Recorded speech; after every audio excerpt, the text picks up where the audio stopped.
Right now, your mind may be trapped in the stale, heavy atmosphere of a harbor, where the tide has long since gone out, leaving your boat resting deep in the mud, tethered to a pier that has spent years slowly rotting into the dark water.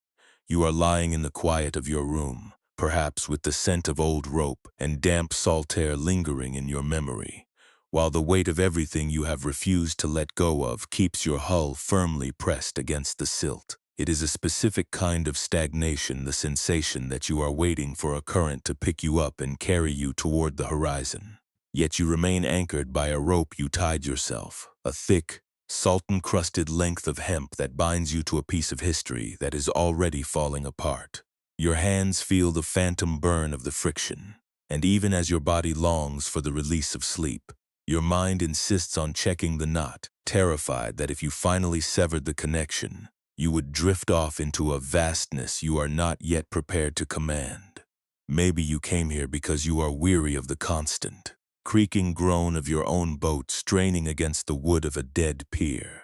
Tired of the way your heart insists on anchoring its sense of self to the wreckage of a shoreline you should have left behind seasons ago. You are not broken for feeling this heavy attachment, nor is it a sign of inadequacy that you have been holding these frayed ends so tightly. In truth, this chronic need to keep yourself lashed to the past is simply your mind's way of trying to remain secure, a misguided attempt to prove that you are keeping your history within reach. Tonight, we are going to explore why this relentless need to stay lashed to a rotting structure feels like a necessity, even though it is the very tether that prevents you from resting in the open water. We will not try to force your mind into a coerced silence, because a mind treated like a captive vessel will only fight back with louder, more frantic cycles of resistance. Instead, we will learn how to gently examine the knot, to see what happens when you finally grant yourself the permission to let the tide pull you away from the shore. You do not need to solve your whole life tonight. There is nothing required of you in this space, except for the willingness to let your hands unclench from the rough, wet rope. If it feels right, allow your body to sink deeper into the bedding, feeling the support beneath you, letting the fabric press gently against your limbs. You are safe enough to soften. The ocean outside will continue to breathe without your constant oversight, and for this hour, you are permitted to relinquish the burden of keeping your vessel aligned with a pier that has already surrendered to the rot. There is a profound paradox at the heart of our struggle with letting go. We often believe that our resentment, that sharp, stinging memory of how we were wronged, is a shield, a way to ensure that we are never blindsided by that same pain again. We imagine that by holding on to the hurt, by keeping it close to our hull, we are somehow maintaining a form of vigilance. Yet, Buddhist wisdom suggests something quite different. Holding on to the rope of resentment does not protect us from the storm, it only prevents us from sailing into calmer, deeper waters. The goal is not to pretend the pier was never there, or to deny the rot, but to realize that the boat was meant for the sea, and the traveler, the person you are today, is already capable of existing, without the constant fear of drifting away from the wreckage. Imagine you are sitting in a small, weathered skiff moored in a harbor where the fog is so thick it feels like a soft gray blanket draped over the surface of the world. The water is ink black, and the only sound is the rhythmic, lazy slap of the tide against the barnacle-covered pilings of a pier that has long since turned to gray, brittle wood. You have been sitting here for a long time, clutching a thick, salt-crusted hemp rope that disappears into the murky depths. You are so focused on the tension of the line, so terrified of what might happen if the tether were to snap, that you have forgotten how to listen to the ocean beyond the breakwater. You believe that your life is defined by the security of this harbor. You are convinced that if you stop applying such heavy pressure, if you stop keeping the knot tight, you will be lost in the vastness, a rudderless object at the mercy of the wind. The master of this harbor is an elderly ferryman who never leaves his small, weathered skiff. He is a man who seems to move through the fog as if he were part of it, his gait steady and unconcerned. He does not ask where you have come from, and he does not ask why you are still here, long after the rest of the fleet has sailed. He simply sits in the stern of his own boat, smoking a pipe that smells of old cedar, watching the way the tide moves the debris in the harbor, He has watched many boats come to this pier, their hulls scarred with the same barnacles of history you might feel you are carrying. Their captains' hands raw because they have been trying to pull the past back into the boat before it even happens. He does not offer them a lesson in how to tie a better knot. He simply offers them the quiet of the harbor, and perhaps he asks them to listen to the sound of the water, which is just the sound of the world changing. This harbor is the landscape of your inner life. You have been so fixated on the integrity of your tether that you have become deaf to the rhythm of the waves beyond the rocks. You have been so preoccupied with the rot of the pier that you have forgotten how to breathe in the expansive, open air of the deep. You are trying to prepare for the end of the day by ensuring that every chain is still holding, believing that this makes you a more disciplined and honorable captain.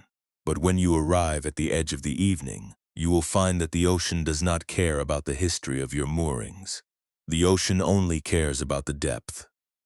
You are standing at the threshold of a different way of being. You do not need to be a perfectly secured vessel to deserve the peace of the night.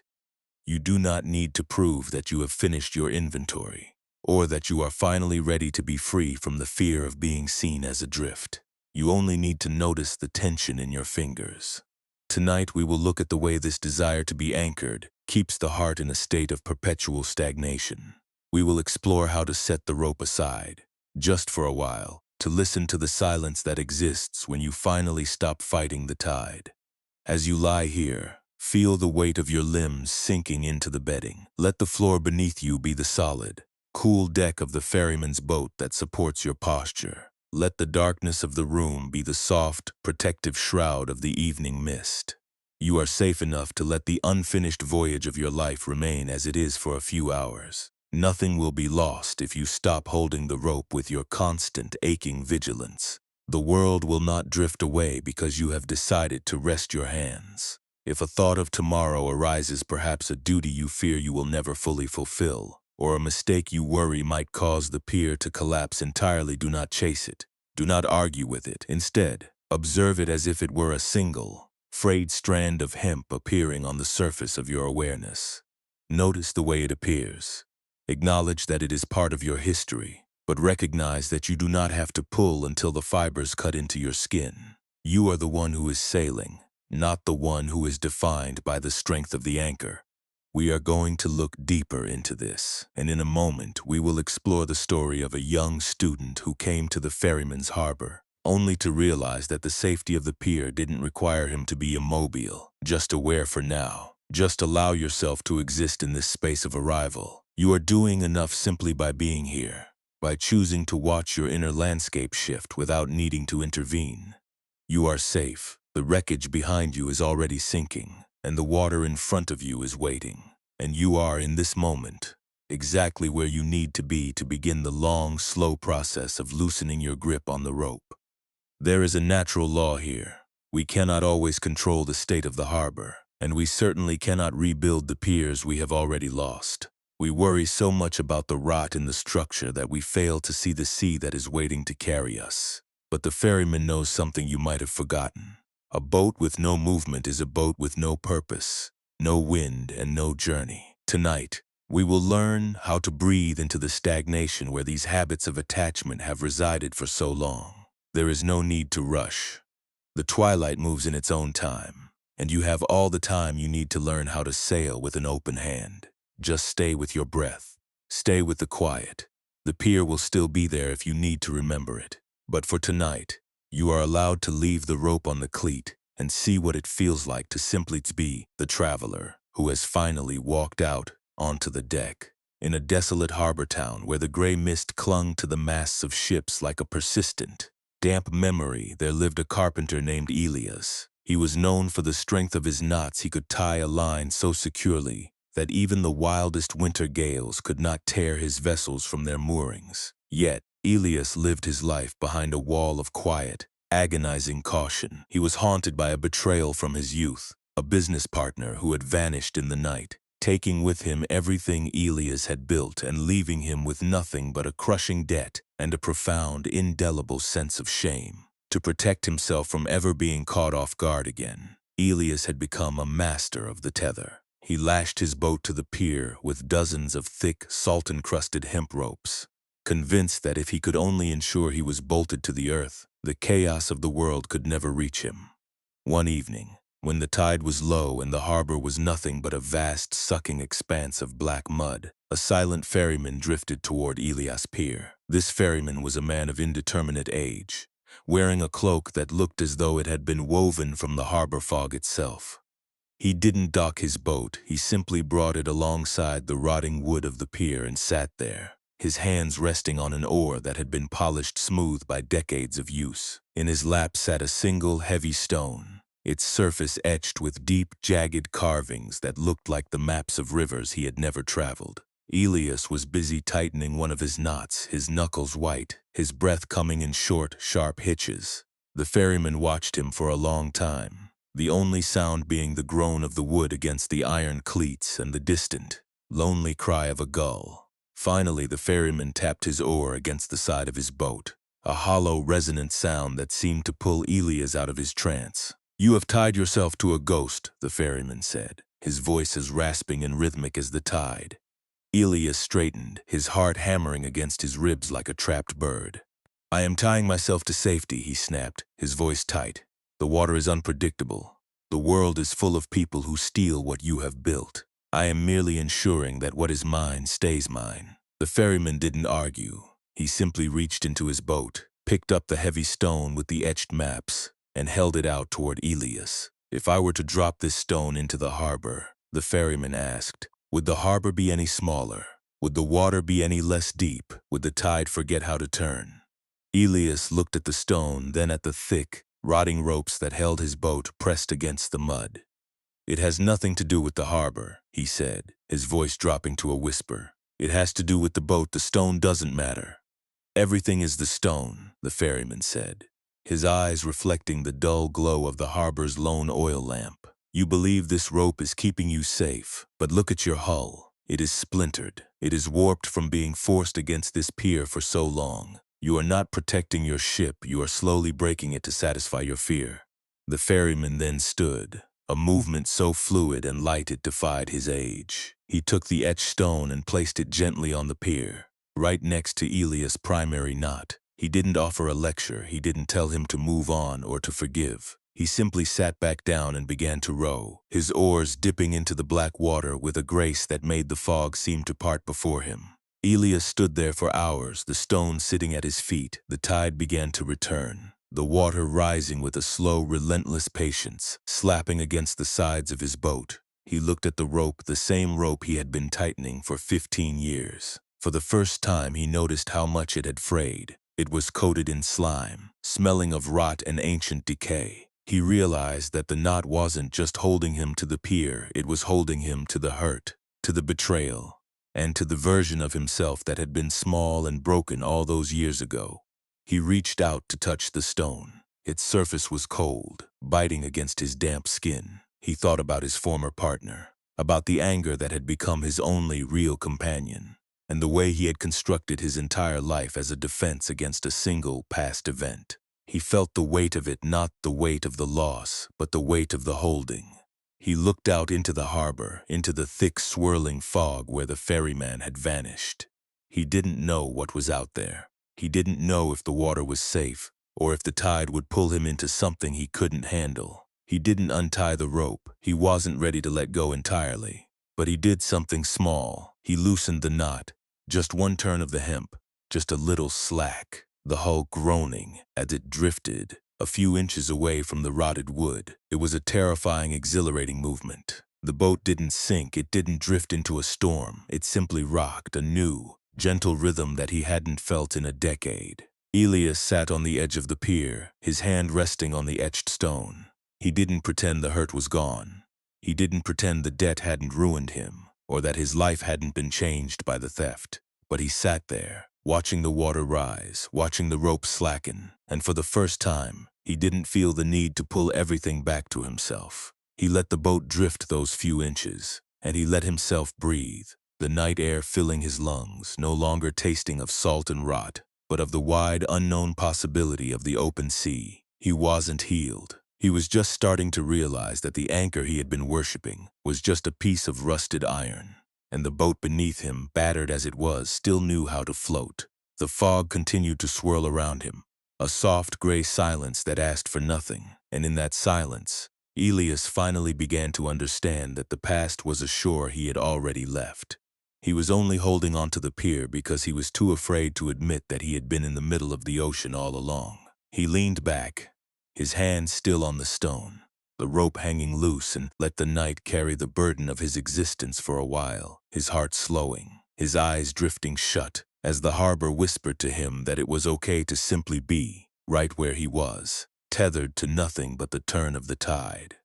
This story is not suggesting that you should abandon your commitments or stop caring about the integrity of your life. It does not invite you to become a hollow vessel, unbothered by the world or indifferent to the quality of your own contributions. Instead, it invites you to notice something infinitely more essential. The ache that Elias carried, that same vibration of high-functioning caution that perhaps keeps your own jaw tight as you lie in the dark, was not born from the reality of the betrayal he once faced.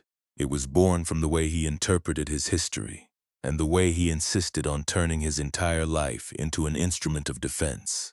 He believed that if he stopped tightening the ropes, he was somehow admitting that his vessel and his presence in this world were not worthy of being held. You see, Elias was treating his existence like a boat that had to be lashed to a pier at all costs, fearful that even a single inch of drift would result in total wreckage. He felt that if he didn't maintain constant, frantic vigilance over every strand of his emotional defenses, he was failing to justify his own survival. This is the mechanism that turns our daily challenges into long-term, structural suffering. We believe we are the ones responsible for holding the world together. And when we encounter a moment of natural human inconsistency, we view it with deep suspicion, fearing that we are losing our anchor. Buddhist wisdom reminds us that we often suffer twice. The first wound is the inevitable friction of being alive, the disappointments we endure, the unexpected shifts in our relationships, the moments where we fall short of the standards we set, and the simple fact that things in this world do not stay fixed in place forever. This is the reality of the harbor, and the black, cold mud, it is the terrain we must navigate. The second wound, however, is the one we add through our own resistance. It is the story we weave to justify why we must remain tense, why we must keep pulling the rope even when our knuckles are raw. It is the belief that if we loosen our grip, we will simply disappear into the void. Consider your own journey for a moment. Perhaps you have been trying to navigate a life that possesses no blurred edges, or you have been replaying a choice that you feel has created a permanent knot in your history. You might be exhausted because you are still treating your day as an elaborate test of your own safety, rather than a series of moments that are meant to be experienced. When you feel that tightness in your chest or the restlessness, nagging urge to audit your own efforts, ask yourself, are you struggling because of what happened, or because you are demanding that your boat remain eternally bolted to a pier that has already turned to rot? This is not a cold or clinical philosophy. It is a deeply compassionate invitation to stand tall. When the ferryman placed that etched stone on the pier and showed Elias that the harbor remained unchanged, he was not telling him that the theft didn't matter. He was showing him that the value of his life was not found in the absolute security of his moorings, but in the quality of his presence. The harbor was just water. The rope was just hemp. The true captain was not the one who could tie the tightest knot, but the one who could stay with the voyage, even when the fog grew thick or the current pulled in a new direction. We often fear that if we release our desperate need for control, we will lose our moral compass or become reckless. We fear that our anxiety is the only thing keeping us from being vulnerable to pain. But notice what happened to Elias when his fingers finally began to uncurl. He didn't become a careless man. He didn't stop being a carpenter. But his capacity to live changed entirely. The pressure to be a monument to his own caution dissolved into the silence of the night. He was still in his harbor. He was still looking at his boat, but he was no longer at war with the tide. This is the meaning of the loosened knot. Your life is not a vessel waiting for you to catalog every defect. Your life is a vast open sea. You are invited to participate in this journey, not as a warden of your own history, but as a voyager. When you feel the familiar impulse to build a fortress of past regrets or future anxieties, remember that you are trying to navigate a ship while holding your breath. You are trying to define your value by the absence of risk, when the true richness of your life is found in how you handle the moments when the tide naturally begins to flow in a different direction. You have permission to stop adding that second wound. You have permission to acknowledge the sting of an old hurt without labeling it as the defining mark of your entire soul. When the mind whispers that you must keep pulling the rope to ensure you remain prepared, recognize that this is merely a habit of the harbor, not a requirement of your heart. Accountability is not the same as self-flagellation. To be accountable is to see what is there, to acknowledge the state of your vessel, and then to continue the voyage without the added weight of self-loathing. To punish yourself by maintaining the tension for years is not a service to anyone. It does not fix the loss, it only breaks the back of the one doing the sailing. You might ask, if I stop pulling the rope, will I lose my sense of direction? If I am not the captain with the iron grip, am I still the same person? This is the fear that keeps us rooted to the pier. We are terrified of the emptiness that might follow if we weren't defined by our struggle. But look at the ocean beyond the breakwater. It does not pull its waves taut to keep them from crashing. It allows the wind to move, the depth to shift, and the surface to rise and fall. The strength of the sea is not in its rigidity, but in its ability to endure and remain fluid. Your life, too, has this capacity. If you allow yourself to drift even a few inches, you are not failing. You are simply allowing the voyage to be a part of the world, rather than a frantic attempt to exclude it. This is not a call to abandon your efforts. It is a call to change your relationship with the line. When you release the tension, you are not destroying the vessel. You are simply allowing it to move in harmony with the water. A movement that is informed by your experience, your heart, and the atmosphere of the harbor you are in. Instead of being carried as a source of constant, abrasive pressure, the voyage becomes a part of the life you are inhabiting. It is something you recognize, something you have moved through, but no longer something you must strangle to keep it from changing. As you lie here, feel the phantom tightness in your own hands.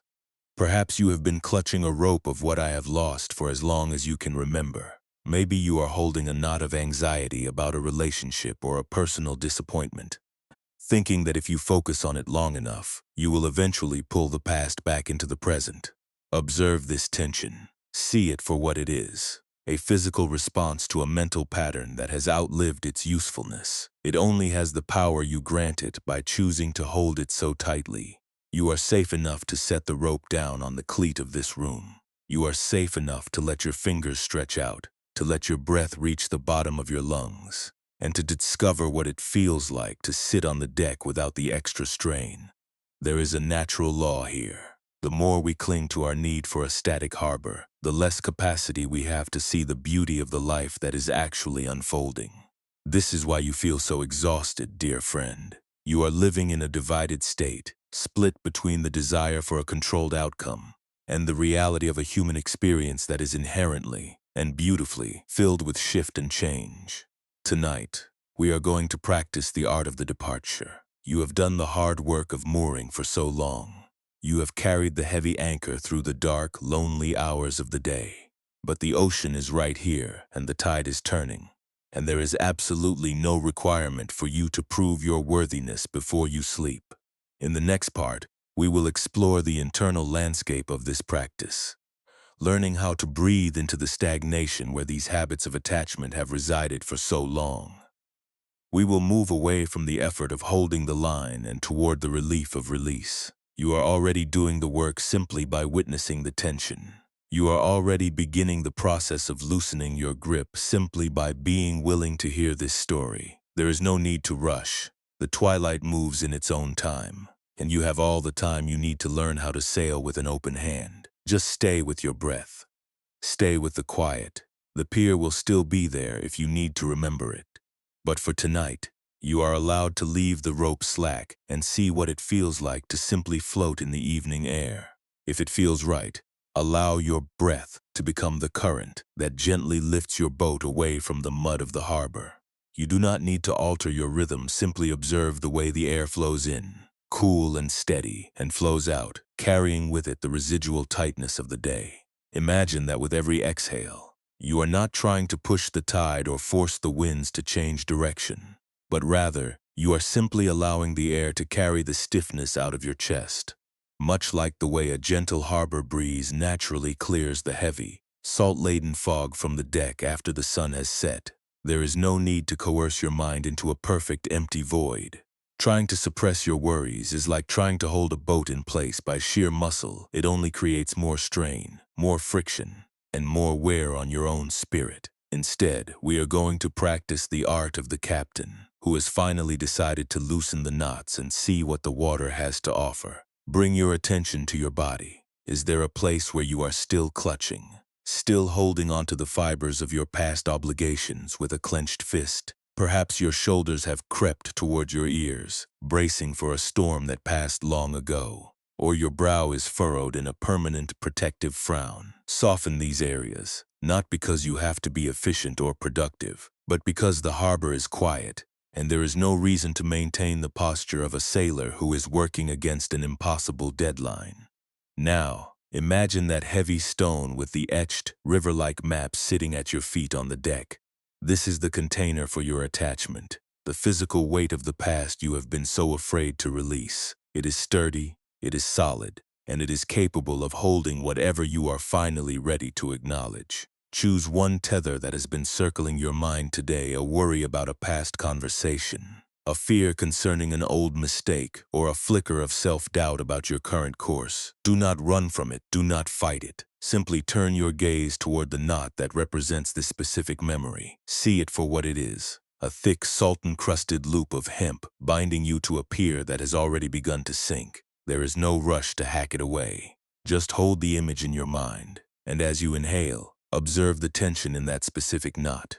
Notice where you feel that tension in your own body, perhaps as a dull ache in the center of your chest or a cold denseness in the back of your neck. Now, as you exhale, imagine your hands hovering over that knot, not to pull, but to simply offer it a moment of observation. Watch as the tension in that fiber naturally begins to soften under your gaze. You do not need to undo the entire history of the rope.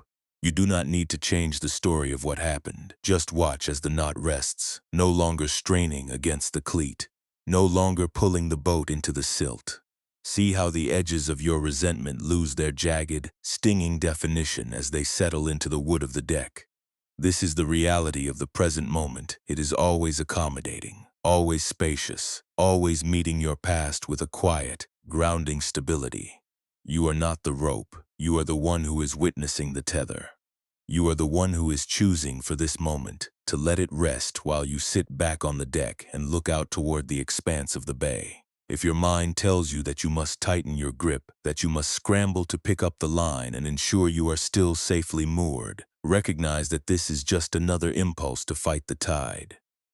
It is just another thought. It is not a command. It is not a truth.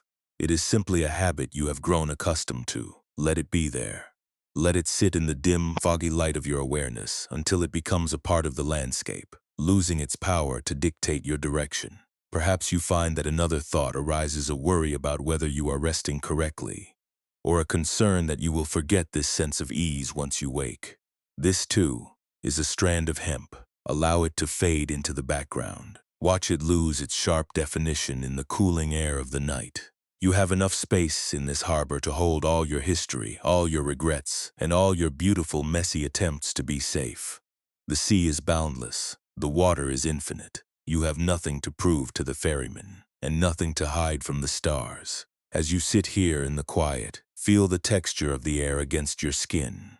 You are not a vessel meant to rust against a rotting pier. You are a traveler meant to experience the shifting, unpredictable, and gentle rhythm of the open water. If you find yourself drifting, if you find your mind wandering back to the desire to hoist the ropes back into your hands, gently bring your focus back to the sensation of your own chest rising and falling. This is your anchor. This is the rhythm of your own life, moving in harmony with the steady, unhurried pulse of the tide. You do not need to do anything with this awareness. You do not need to catalog your knots or turn them into a monument of your competence. You are allowed to be the captain who has decided that the mooring is finished for the night. You are allowed to be the one who sits on the deck and listens to the sound of the water, finding its way over the rocks. There is a deep, ancient intelligence in knowing when to stop, when to let the line lie where it falls so you can finally walk out and look at the ocean. Feel the weight of your limbs sinking into the bedding. Let the floor beneath you be the solid, cool deck of the ferryman's boat that supports your stance. Let the darkness of the room be the soft, protective shroud of the harbor mist. You are safe enough to let the unfinished voyage of your life remain as it is for a few hours. Nothing will be lost if you stop holding the rope together with your constant aching vigilance. The world will not drift away because you have decided to rest your hands. If it feels right, place one hand over your heart. Feel the steady, unhurried pulse beneath your skin. This is the only thing that truly belongs to you in this moment. Not the future, not the past, not the debts of yesterday, just this quiet, rhythmic pulse. It is the heartbeat of someone who has navigated a long and difficult route and who has finally found a place where they can set the rope down and simply breathe. Take another slow breath, and with each exhale, imagine the muscles in your neck and shoulders finally uncoiling. Let the space between your teeth relax. Let your tongue rest easily in your mouth. You have been doing the work of sailing. For so long you have been holding your course with such careful, painful precision. Tonight, you are simply the observer. You are the quiet presence on the deck, watching the day turn to deeper night, watching the memories move like fog through the harbor of your mind.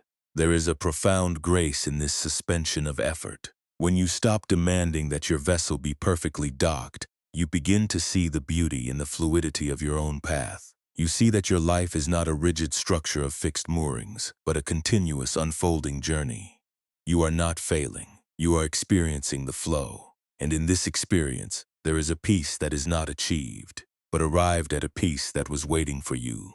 Underneath all the layers of your frantic, careful, and well-intentioned tethering, return your attention to the feeling of the sheets against your legs, the quiet space of the room, and the gentle, rhythmic sound of the silence itself. You are not alone in this harbor. The practice of being present is a quiet, shared human endeavor. We have all stood on the deck, staring into the fog, wondering if we could ever be enough without our knots, without our anchors, without our constant vigilance. And yet, here we are, breathing in the scent of salt and evening air, discovering that the emptiness we feared is actually the most spacious, beautiful part of our own hearts. You are doing enough, simply resting, simply witnessing, simply letting the rope be. This is the most profound way to sail. Keep this sense of ease as we prepare to hear how another, even deeper realization transformed a traveler who had spent his life building a wall against the water. The story is waiting for us, just like the evening tide, just like the silence that is beginning to fill the room. You are safe, you are held, and you are ready to let the rope be still. In the high, thin air of a mountain pass where the wind carries the taste of snow and ancient cedar, there lived a monk named Koi. He was the guardian of a small mountain temple known for a single bronze bowl that had been passed down through generations. This bowl was not decorative. It was a heavy, tarnished object that had been used to carry water for the temple's thirsty travelers for centuries. Koi was a man who had dedicated his life to the preservation of this vessel, polishing it until it shone like captured sunlight, believing that the worth of the temple was reflected in the brightness of the bowl. He was a person who lived with the constant, nagging fear of loss, his mind forever auditing the security of the temple gates and the condition of his sacred object. He was a man who felt that if he didn't obsess over the bowl, the entire temple would fall into ruin, and he with it. One afternoon, a young, bedraggled traveler arrived at the temple. Her eyes hollow with the exhaustion of a long and difficult journey, she sat by the well, her hands trembling as she reached for the bronze bowl to take a drink. Koi watched, his breath caught in his throat, his heart drumming a rhythm of anxiety. He feared she would drop it. He feared she would scratch the surface. He feared she would take it and vanish into the mountain passes. As she drank, her fingers slipped and the bowl clattered against the stone. landing with a loud, ringing sound that echoed through the entire courtyard.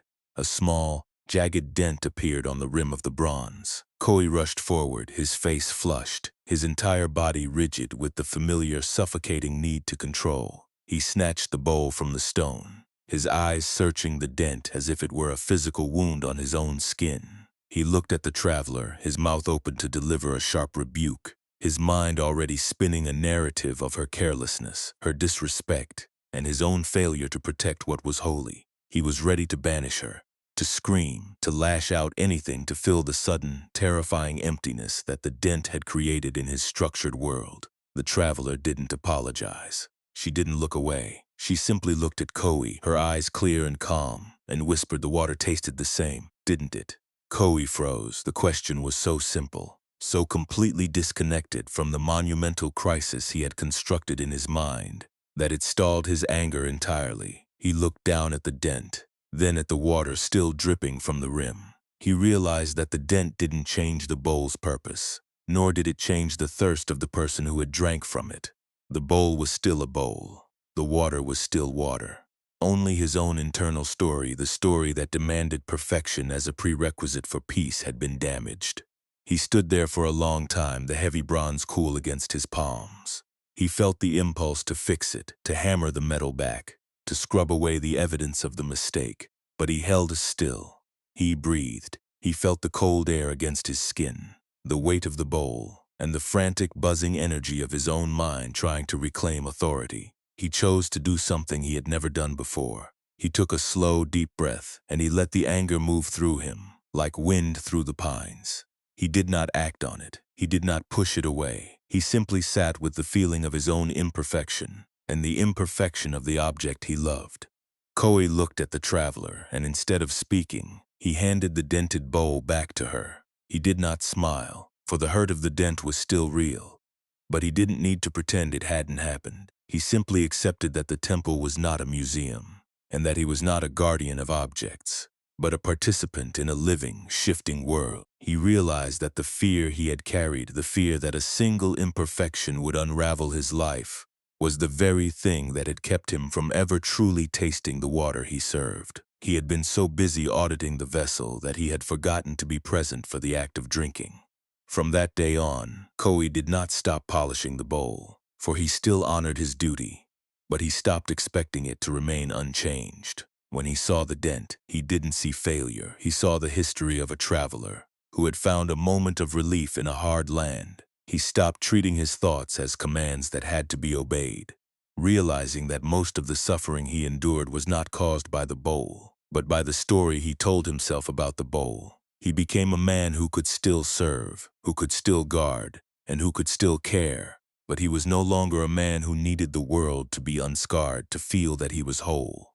He spent the rest of his days in that high temple, and though the wind still rattled the shutters and the winters still bit into his bones, the frantic edge of his need for control had softened. He could sit with the uncertainty of the mountain.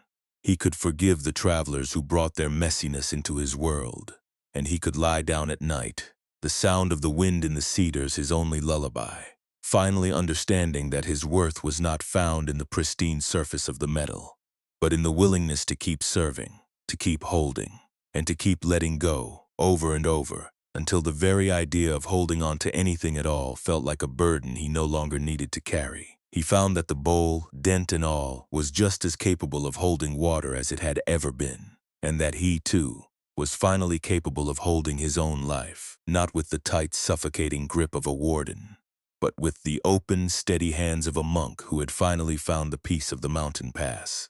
He was not magically made whole, for his history was still his own, but he had finally stepped out from behind the wall of his own fear, and in that vast, quiet space, he discovered that he was already, and had always been, enough. The boat has ceased its frantic, high-speed straining against the pilings, and the ropes once felt like a cage of necessary security are now slack, cooling in the damp air of the harbor. You have spent so much of your life believing that you were the architect of a defense that could finally render your inner journey impenetrable.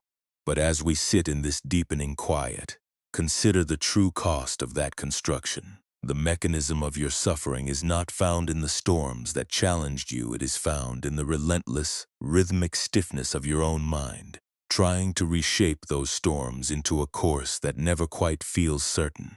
You have been attempting to command the unpredictable currents of your existence by clutching the tiller until your knuckles turned white, convinced that if you could get the heading right, if you could just predict the next cross-current, or reinforce the weakest timber of your hull, you would finally be safe from the ache of being human. But resistance, dear friend, is a brittle tool. When you resist the reality of your own vulnerability, you are not protecting your vessel, you are simply hardening. You are turning the soft, resilient wood of your heart into a surface that is too dry to receive anything new, expecting it to withstand every impact of fate without ever showing a scratch. This is why you feel so profoundly exhausted. You are carrying the weight of a heavy, waterlogged anchor you built to hold back the tides, unaware that the tide is not your enemy. The tide is simply the water, and the water is the life you are still navigating. There is a profound difference between the pain life inevitably brings and the suffering we add to it through our own internal labor. The first pain is the sudden gust of wind, the sting of a broken promise, the loss of what we cherished, the inevitable friction of paths that do not align with our hopes. This is the reality of the harbor and the black, cold mud. It is the inescapable weather of our human experience. But the second pain, the sharp, piercing ache that keeps you awake at night, is the work of your own self-judgment. It is the story you weave to justify why you must remain rigid, why you must keep pulling the lines even when your hands are raw. It is the belief that if you loosen your grip, you will disappear into the deep. When you replay a mistake, you are not navigating, you are choosing to sit at the helm and crank the wheel until the mechanism snaps, over and over, hoping that this time the past will correct itself. When you rehearse the future, anticipating every potential reef, you are charting a map in a cabin that exists only in your imagination, using up the precious breath you need for the present. This habit of turning pain into an identity, of saying, I am the one who is damaged, or I am the one who fails to keep the boat straight, is the heaviest part of the voyage. You are not the anchor. You are not the scratch on the hull. You are the space in the harbor. You are the stillness that remains when the ropes finally fall quiet. Buddhist wisdom teaches that we are not here to perfect the hull until it is immune to the sea. We are here to meet the sea with a heart that knows how to expand. Think of how often you check your own reflection in the eyes of others, waiting for approval as if it were a coat of paint that could cover your perceived flaws. You check your progress against the lives of others. You smile when you are heavy, all in a frantic attempt to verify that you are still masterful, still prepared. But peace is not found in the validation of the onlookers. Peace is found in the simple, radical act of admitting that the water is dark, that the journey is complex, and that you are allowed to be tired. You have turned your pain into a duty, believing that if you ever stopped feeling the anxiety of your potential drift, you would be failing to honor your own courage. But this is a misunderstanding of what it means to be a traveler. To honor your effort is not to carry it like a shackle. It is to recognize it as the heat that tempered your perspective. You are already strong enough. You do not need to pull one more line to prove your worthiness to float. The voyage is already being charted. The capacity for kindness, for patience, for deep and resonant presence is already inside you, waiting for the moment you finally let the ropes rest upon the deck. When you feel that urge to control the outcome of your life, when the chest tightens and the mind begins to race with what-ifs, stop and ask yourself, who is the one holding the line? Is it the compassionate sailor who is trying to find the rhythm of the waves? Or is it the fear-driven captain who believes that safety is only found in total, impossible command? By naming this pattern, you begin to weaken its hold. You are no longer the wreckage. You are the one observing the tide. This is the subtle, transformative shift that makes all the difference. When you recognize that your need for absolute certainty is not a reflection of your competence, but a symptom of your fear, you can meet that fear with a different kind of strength. You can meet it with a steady, unhurried breath. You can meet it with the realization that your value is not dependent on the stillness of the water, nor on the absence of your struggles. You can care deeply about your journey, about your goals, and about your own growth, without having to grip the rope so tightly that your fingers ache. You can care without clenching. The difficulty you are facing tonight, this heaviness, this restless cycle of replaying and rehearsing, is not a sign that you have failed the path. It is a sign that you are human and that you are currently navigating the most complex part of the bay. But you do not have to do it alone, and you certainly do not have to do it with a heavy stone strapped to your deck. The teaching is not asking you to transcend the world. It is asking you to inhabit it with a heart that has been made flexible, made into a space that is ready to receive whatever the present moment might offer. You are safe enough to set the lines down. You are safe enough to let the ship be idle. You are safe enough to admit that you do not know how the horizon will look in the morning, and that you do not need to know in order to be whole. The next time the mind tries to pull you back to the work, simply notice the urge, acknowledge the tension, and then take one slow, deliberate breath. Let that breath be the witness to your own humanity. Let it be the quiet, open space where the struggle finally finds a place to rest. You have spent so much time being the master of your own anxiety, and you are exhausted. Tonight, you are invited to be the guest of your own stillness. There is a great deal of comfort in knowing that the sea is not waiting for a miracle. It is waiting for the quiet, honest touch of someone who has finally realized they don't have to be perfect to be free, and there is nothing more that needs to be done. This practice of untying the rope is not meant to be reserved for the quiet sanctuary of the meditation mat or the rare hour when your schedule happens to be clear. It is intended for the messy, high-speed, and often demanding landscape of your actual life. It belongs to the moments when you are sitting in traffic, gripped by the fear that you are falling behind, or when you are lying awake at 3 in the morning, the silence of your room magnifying every small, sharp regret from the day. It is for those times when you find yourself checking your phone for a flicker of validation, hoping that a single message or a small notification might finally settle the turbulence you feel in your chest. When you feel that familiar itch to reach for your device, not because you need information, but because you are desperate for an external anchor to hold you steady, that is the exact moment to practice the ferryman's pause. Instead of automatically fulfilling that impulse, notice the sensation that drives it. Feel the way your heart quickens and your breath hitches in anticipation. You are not a lesser person for seeking relief, and you are not failing because you feel that flicker of insecurity. You are simply a traveler who has momentarily forgotten that the ground beneath you is stable. In that moment, take one slow, deliberate breath. Recognize that the anxiety is just a length of rope you are tempted to pull, and the phone in your hand is not the cleat that holds your life together. You do not have to resolve the entire situation or secure your future before you are permitted to find your center. Simply notice the urge, feel the space around it, and realize that you are still floating on your own deck, even if the water feels uncertain. Perhaps you are familiar with the exhausting modern habit of comparing your own voyage to the vibrant, filtered images of other people's success. You look at their paths, the apparently smooth sailing they present to the world, and you feel that your own hull is battered, that your ropes are fraying, or that you have failed to grasp the technique of proper mooring. This comparison is the ultimate distraction from the actual movement of your own tide. When you feel that pang of inadequacy, it is simply the mind attempting to measure your entire existence against an idealized, static image. Remind yourself that you do not see the barnacles on their hulls, nor do you see the moments where they, too, have had to let their lines go slack and sit in the dark.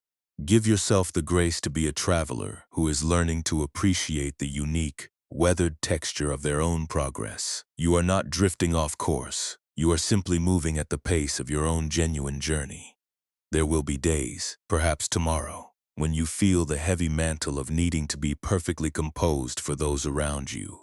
You might find yourself in a meeting, at a family gathering, or in the middle of a difficult conversation, offering a calm exterior while your internal world feels like a complex, barnacle-encrusted mess. You believe that if you reveal your true vulnerability, the structure of your life will lose its integrity, or that people will judge the fraying of your lines. But remember the ferryman's lesson. You can be present. You can be attentive. And you can be reliable without having to pretend that your rope is made of cold, unyielding iron. A small, honest pause, a single breath taken before answering, a conscious decision to slow your response, or a moment of stepping away to find a quiet corner, is a profound form of wisdom. It is a way of signaling to your own mind that you are here.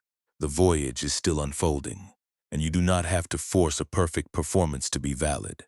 We often mistakenly believe that true rest is a reward we must earn by finishing every task, resolving every conflict, and smoothing every knot in our history. We carry a quiet, gnawing sense of guilt when we stop to watch the sun sink below the horizon, or when we choose to sit in the stillness of our own home without a book, a screen, or a project in hand. But rest is not an achievement, it is a necessity for the hull to regain its natural balance. Just as the boat needs the stillness of the harbor to recover from the waves of the day, you are allowed to rest simply because you are part of the unfolding cycle of the world. You do not need a list of accomplishments to justify your existence. When the guilt arises, recognize it as a strand of hemp you are tempted to pull until it cuts. It is just a thought that tells you you are inadequate. It is not the truth. The truth is that you have already contributed enough, you have already navigated enough, and you are currently contributing to the world simply by being a conscious participant in the night. Even in the most intricate relationships, you can choose to loosen your grip. We often try to orchestrate the voyages of the people we care about, predicting their reactions, and trying to prevent them from experiencing any discomfort, as if we could manage the currents of their lives for them. But love, when it is unburdened by the need to manage the outcome, becomes remarkably light. It is the capacity to sail alongside someone, recognizing that their journey is their own, and that your only role is to be a supportive, grounded presence. When you feel the sharp urge to fix a partner, a friend, or a family member, gently step back. Offer your presence instead of your intervention. You will discover that when you stop trying to dictate the intensity of the connection actually deepens. It becomes a shared space where both of you can move without the constant fear of colliding against the pier of expectations. The same compassion applies to the way you treat your own past mistakes. We are so fond of holding on to our ancient regrets, using them as cautionary tales to keep ourselves moored in the past. We look at a knot from years ago and cry out, "I should have known better." But that mistake is part of the harbor that lies behind you. It cannot be altered by the intensity of your current regret. You can forgive yourself for the lack of experience you had at that time. You can acknowledge that you were sailing the best you could with the strength and the sight you possessed. Forgiveness is not about pretending the mistake didn't happen. It is about realizing that a single frayed rope does not define the integrity of the entire journey. You are still moving, and the next stretch of open water is always available to you. Right now, in this breath, in the small, seemingly insignificant moments of your day, look for the opportunities to practice this softness. When a door slams, when a plan is delayed, when the unexpected requires you to shift your focus, you are offered a choice. You can respond with the brittle rigidity of a locked mooring, or you can respond with the resilience of a sailor who understands that the ocean can accommodate the change. You can choose to be the one who witnesses the tide rather than the one who is crushed by the gravity of the shift. This is not about becoming passive or uncommitted. It is about becoming truly responsive to the reality as it arises. There is a vast difference between being tossed about by the gales of fate and being a vessel that remains buoyant while allowing the wind to fill the sails. You have the capacity to be this steady, even in a modern world that demands an impossible, perpetual motion. You do not have to obey every thought that demands your attention. You do not have to bow to every feeling of inadequacy that whispers in your ear. You are the navigator of your own internal silence. You are the one who chooses whether to pull the rope to the point of snapping or to simply watch the knot as it relaxes. And tonight, as you drift toward the final quiet, know that you are not losing anything by setting the tether aside. You are simply gaining the freedom to be exactly who you are without the exhausting labor of building a monument to your own struggle. The tide is turning, the fog is thinning, and you are finally ready to watch the night take its own shape. You are doing enough, and you are in this very heartbeat, perfectly, beautifully, and completely arrived. The boat has finally drifted from the harbor, leaving the rotted pier to settle into the silt of the past, while the tide carries you into the dark, welcoming expanse of the deep. There is no longer a rope to pull, no cleat to hold, and no jagged edge of history to navigate. The fog that once felt like a barrier has thinned into a soft, cool veil that blankets the surface of the sea, muffling the world until only the rhythmic, gentle rise and fall of the ocean remains. You are floating on a vast, untroubled water that asks nothing of your strength and expects nothing of your cargo. You have spent your life trying to secure your place in a harbor that was never meant to be your home, and tonight, you are discovering the grace of simply being carried. Feel the hull beneath you settling, the wood shifting as it finds its balance on the swell, not forced by anchor, but guided by the ancient steady turn of the moon. Every muscle that carried the weight of your vigilance is now softening, letting the deck beneath you take the burden of your weight. The knots you tied, those intricate, painful webs of resentment and caution, have simply dissolved into the salt spray, leaving your hands free, your palms open, and your spirit light.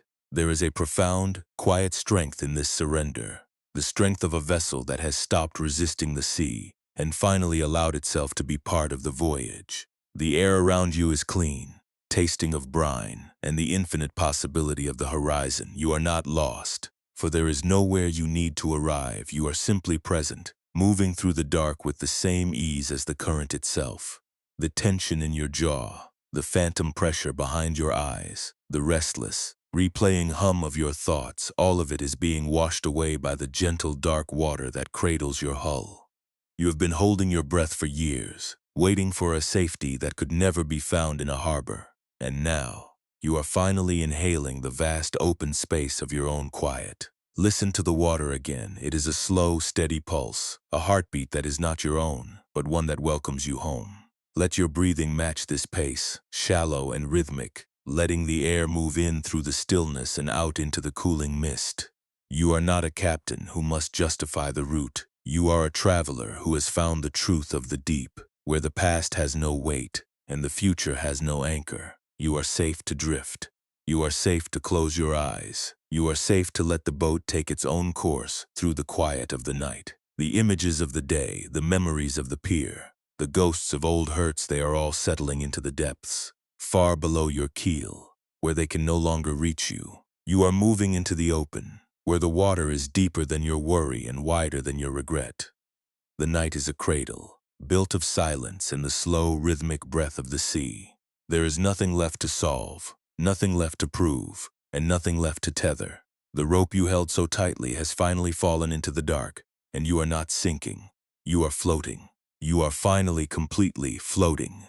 Let the heaviness of your own being settle into the deck. Let your thoughts lose their shape, their words, their edges, until they are nothing but the gentle motion of the boat on the waves. You are drifting toward a horizon that doesn't need to be seen, only felt.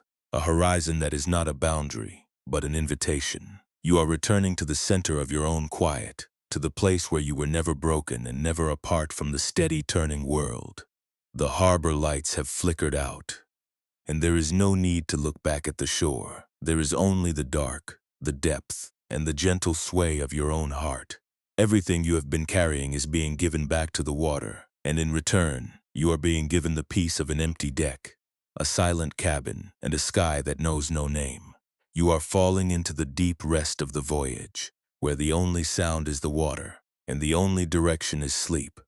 And if the freedom you have been seeking was never a destination you could reach, but the quiet willingness to finally stop fighting the tide,